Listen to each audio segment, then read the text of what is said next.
The Stone in the Sky, a tale of the Great Pyramid. The year was around 2580 BCE, when the Nile's waters ran high and the desert winds whispered across the plateau of Giza. Upon a vast stretch of limestone bedrock, Pharaoh Khufu, known to later ages as Cheops, had cast his gaze and chosen the place where heaven and earth would be bound together. He sought to build not merely a tomb, but a stairway to eternity, a monument that would outlast kingdoms, storms, and the shifting sands themselves. To the priests of Heliopolis, the pyramid was to be a reflection of the primordial mound that rose from the waters of chaos at the dawn of creation. To the laborers, it was a task both glorious and backbreaking. And to the whisperers of the desert, the voices that carried between dunes in the moonlit hours, it was a thing that should not be attempted, a challenge against the gods themselves. A pharaoh's dream. It is said that Khufu had dreamt of a golden mountain touching sun.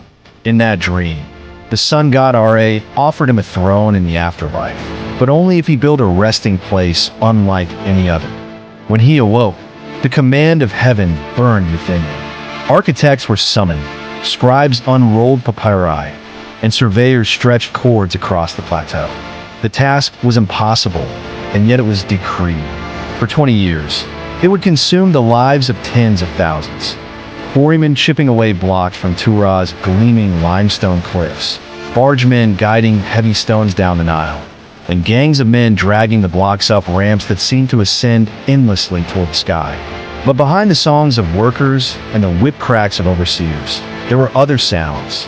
Low chants from priests who claimed to know the secret geometry of the gods, and rumors among laborers that strange lights were seen above the plateau at night. The architect Himinu. The master builder was Himinu, Khufu's own relative and vizier, a man of immense knowledge. He was said to know the courses of stars, the weight of stones, and the secrets of balance. Yet, as the foundation stones were laid, Himinu was troubled. The priests of Ra warned him that to touch the sky with stone was to invite the jealousy of the gods. One night, while walking alone among the half-laid blocks, Himinu heard a sound like stone grinding against stone, though no workers were present. He swore he saw a shadow slip between the massive stones, a figure robed in darkness, faceless yet watching. From then on, Himinu slept little, consumed by the need to complete his design exactly as the stars demanded.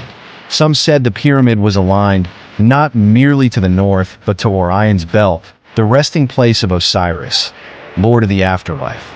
Whether this was Himinu's design or a whisper from something unseen, none could say. The workers' burden. The pyramid rose, tier upon tier, as men heaved sledges across, sand made slick with water.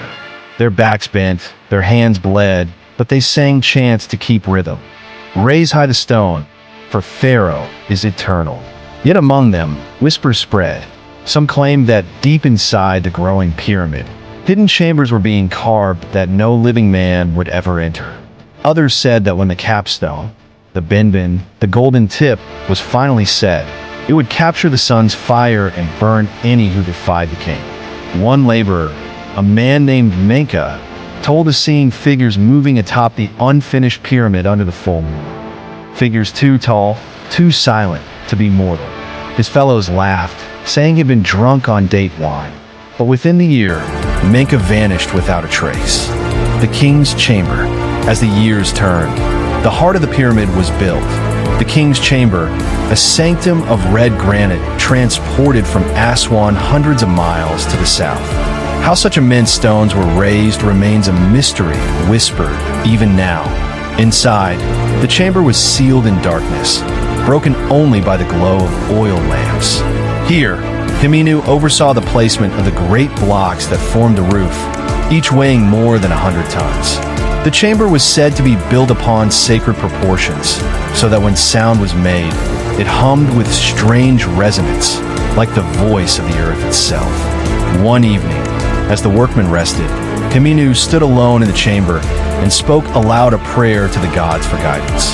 To his horror, his words echoed back not as an echo, but as an answer, a voice deep and inhuman, promising him that the pyramid would stand until the end of days, but at a price. Himinu never revealed the words to anyone, but from then on, his eyes seemed haunted, and he often trembled when near the chamber.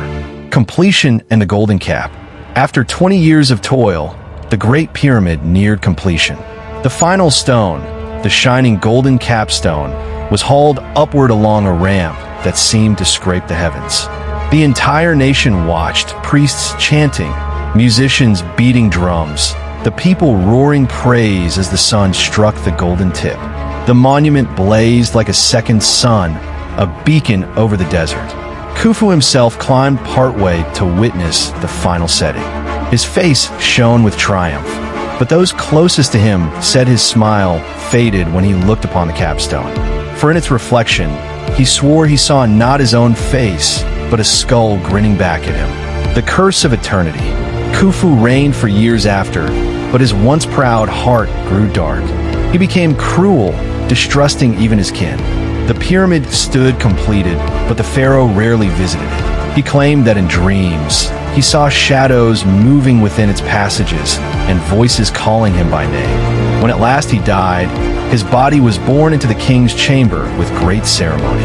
Priests sealed the passages, leaving the pharaoh in his eternal house. But legend says the burial was never complete, that some terrible sign appeared within the chamber, and the priests fled in terror, vowing never to return. What became of Khufu's body, no man can say. His tomb, if it exists, has never been found. Some whisper that the pyramid itself devoured him, binding his soul into the stone. The pyramid today, now, over 4,000 years later, the Great Pyramid still rises over the sands, its golden cap long lost, its outer casing stripped away, yet the core enduring. Travelers and scholars come to marvel at it, to measure its stones and trace its alignments. But the people of the desert still tell older tales, that at night, when the stars shine directly over its peak, a shadow ascends the pyramid, reaching toward the sky. Some say it is Khufu himself, still climbing his eternal stairway, seeking a place among the gods. And if you stand within the king's chamber in silence, they say you can hear a hum in stone, deep and low, like the heartbeat of something vast and eternal. Some call it the voice of the earth. Others call it the whisper of the pharaoh who built a mountain of stone to outlast time itself.